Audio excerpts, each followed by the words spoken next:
Good morning. We are day 147 of 365 days of morning routines and rituals with me, Carla Maroon. A little bit tired. It's probably one of the earliest mornings I've done this in a little while, and the sun is just popping up.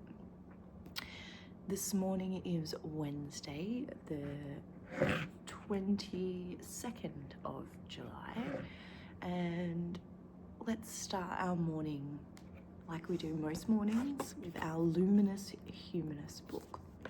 I've had this book for a number of years. She's getting a little bit tired, but she has the most coolest little notes and affirmations to help us have a positive day and to remind us that, we're going through it and we're human and we can choose better.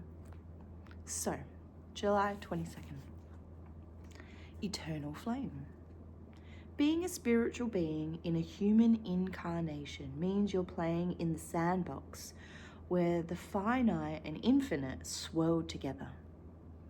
Should you ever fall under the illusion of finite resources and fret, that there's not enough or that you are not enough, remind yourself of your true spiritual identity.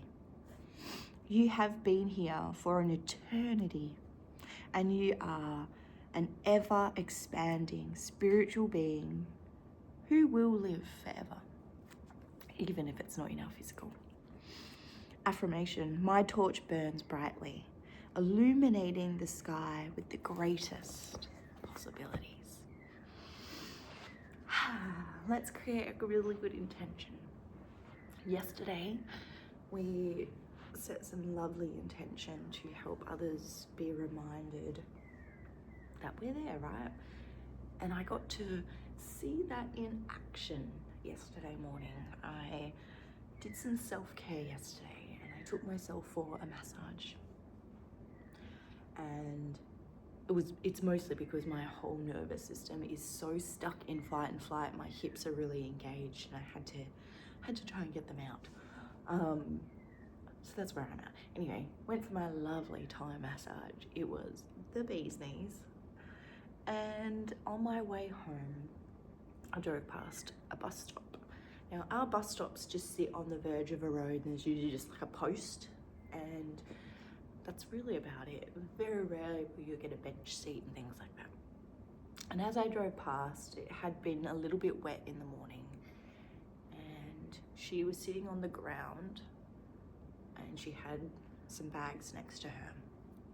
And as I drove past, I don't know, something just screamed at me, babe, you gotta stop. Please go back and check on her. Kept driving. So we're like, please go back and check on her. She needs someone. And I felt really awkward.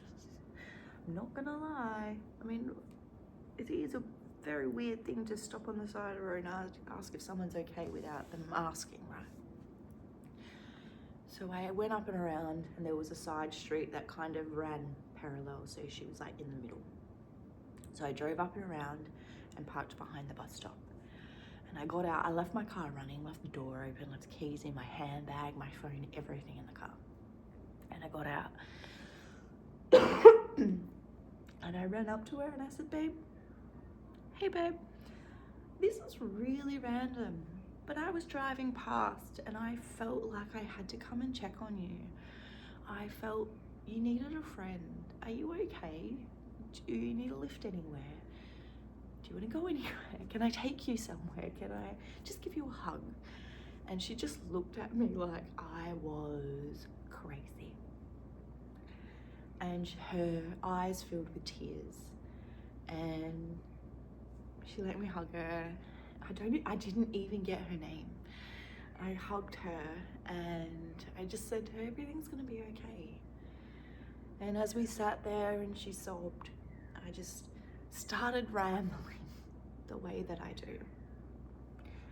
Because that's what Spirit told me to do. And so I listened. And so I spoke to her about a few things and I could feel where she was. And so I think this is what I love about having the gift that I have, is from that moment I was actually able to feel what was going on for her. And I could feel she was in a very bad place and she really needed a friend. So I spoke to her, and it turns out she's actually in domestic violence. She had bruising all up her arms and she kept trying to hide them like this. And the partner that she was still with was actually across the main road on the other side, watching us from the bus stop. And he was watching and he was like, "You good?" I'm like, "I'm good. How are you? I just had to see if she was okay." And he was like, "Okay." He watched. We were there for 45 minutes. He watched that whole time. At one point he did come across the road to see who I was. You could tell he knew that something was wrong, and I knew he knew that she was about to make those decisions. He didn't know what to do or how to say it. And so I just spoke with her, ignoring that he was there. And having the gift that I have allows me to communicate with spirit, which means I can communicate with your own past loved ones, which is probably one of my favorite things about what I do. And because of that, I was able to tell her, she was a young Māori lady. She was born here, but her family are from New Zealand. And I said to her, "Your whānau are really watching out for you, you know. Like, they're really watching you. You are not alone." And she just sobbed. And she said, "You know, all of the things that you were saying are all of the things I was asking for. I was saying, I feel so alone. Can you show me that I'm not?" And there you were. And she was shaking. And I said, "Look, I am a clairvoyant." It is really weird, but I'm gonna trust the why I was told to stop, why I was told to stop and check on you. There's no coincidences in life. And so I walked over to my car. I finally turned it off. I'd probably been there for a good half an hour at this point. Locked it, got the keys out, put in the locket, got a business card out and gave it to her. And she held that thing so tight. And I reassured her that even if it was to go and talk to her parents about the situation that she had found herself in, that she didn't have to do those things alone, because she felt like there was no one in the world that would help her. And I'm so grateful that I had that inkling, that call to stop, because it really allowed her to feel like she was not alone yesterday. And just before I left, I double checked, "You sure I can't take you anywhere, or even if it's just for a drive, to go for a coffee, you know?" And she was okay. And she said, "When I get myself together, I am going to come and see you." And I said, "Babe, you don't even need to get yourself together. You can just come and see me, because that's what we do. We don't hold space with judgment here, because we all walk a walk, right? We all have a story." And there was so many little parts of me that could feel my own self in those moments yesterday. And I'm sure we've all had those moments in our lives where we're either driving or walking somewhere and those tears are flowing and you feel the weight of the world on your shoulders. And then all you want is for someone to stop and go, "Are you okay? Do you need anything today?" And I think what made me really sad about the whole interaction of yesterday, no one else stopped. People avoided her on the footpath. They walked around her. You know, it was really sad to see how closed off humanity has become in certain ways. But at the same time, I understand it. I understand why it is easier to walk away. Because there's a lot of energy that goes into holding that sort of space for someone else, right? And holding that space doesn't mean there's any right or wrong. It just means that you're holding space. And I know from me holding that space yesterday for her, showed her how magical the universe is. That some random white lady who is not from New Zealand at all can come up to you and start spilling out torel Māori because you need to hear that. It's a weird thing, but it's one I am very grateful for, because it can help save a life in little moments like this. And I know she's not the only person that this gift has helped, and that makes me really happy. There's a couple of you in our self-love group that if you hadn't have learnt the things that you had have learnt in life, you too might not be here. And it's very humbling. I think without these tools, I might not be here. The craziness of the world, right? Let's set our intentions so that way we can have another brilliant day. So today I ask that we are grounded and protected first, that our energy cords go deep into the ground, grounding and connecting us with Mother Earth and her green energy, allowing us space to soften and settle and wash away any and all negative and lower vibrational energies from our mind, our body, our soul, and our energetic fields.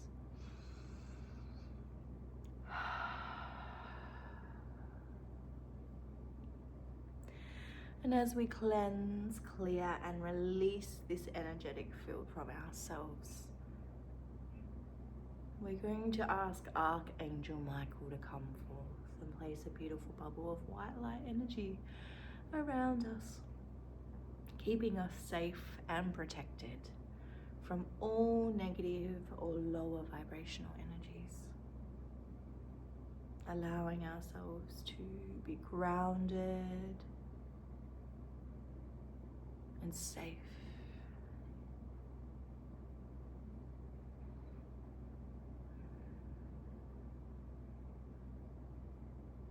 With our energetic field today, we ask that our energetic field be pushed outside of us by 10 to 20% extra, so that way those who come close to us or interact with us, even sometimes are just looking at us, feel the light, the energy, the presence of Earth, of Spirit, of Archangel Michael cleansing and clearing the spaces, knowing that they can come home to themselves too.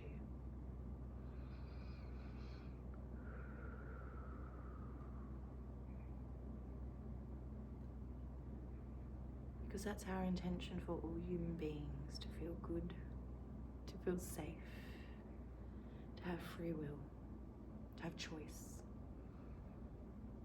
and to live authentically in alignment with who they are and where their heart sits.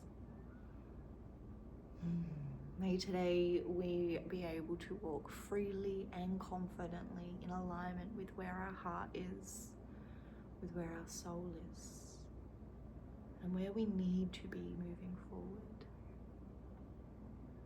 I trust and know that I am guided and protected by my guides, my angels, my loved ones, and all of those other energies in the etheric realms that are helping me move forward freely and confidently into alignment with my heart and my higher self. Isn't that a nice feeling?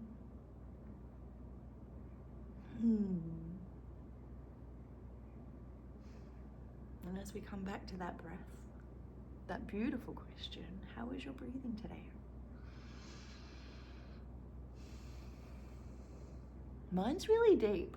I feel like I've got to really get it in through my nose, but that is because I've been playing with those nose strips for the last few nights. So I'm on my third night of trying them out. And it does feel quite different this morning. Zach and I have had the conversation whether we invest in some extras for doing breath work, so that way we can really open up everything and help you really drop into you. So that's something we've been playing with on the side. But yeah, really works, just so. All right, gorgeous ones, let's leave today where it is and have the most incredible, wondrous, and gorgeous day. The sun is out. We have a new day of knowing that anything is possible for us. And if you really want to play with mindset and affirmations and all of those weird and wonderful things, that's what I love. Play around with Alice in Wonderland today. Think of 6 impossible things and put them into your manifestations. Everything always works out for me, best case scenario. I am exactly where I am meant to be, best case scenario. I'm traveling the world, living authentically from my heart. I am filled with abundance of knowledge and wealth and all of the goodness to help me elevate in life. Everyone around me is happy, healthy, brave, strong, and loving.